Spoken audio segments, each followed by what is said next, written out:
In any case, the purported medical letter transmitted through his lawyers to the OSP did not state so or demonstrate so.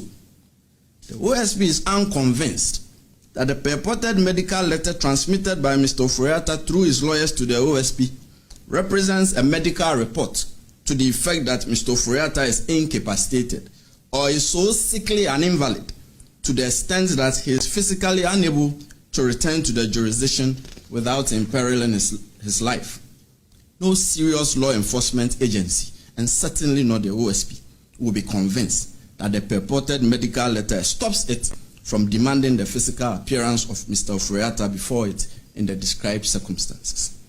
We are of the firm conviction here that this is only a ruse employed by Mr. Ofori-Atta in aid of his intention to avoid returning to the jurisdiction and to personally answer questions in respect of the investigations.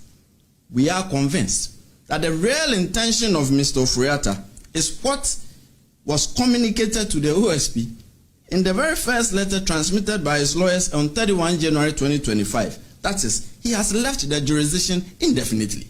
That was what was communicated to us at the first instance, and that is his intention. He has no intention of willingly returning to the jurisdiction. That much is clear to us. Consequently, ladies and gentlemen of the media, the OSP declares Kenneth Nanaya Ofori-Atta a wanted person. He is a fugitive from justice. The OSP will take all necessary legal steps to secure his return to the jurisdiction and attendance at the OSP. And this is to Mr. Ofori-Atta. You have two choices. You can either return to the jurisdiction voluntarily, or the OSP will enforce your return.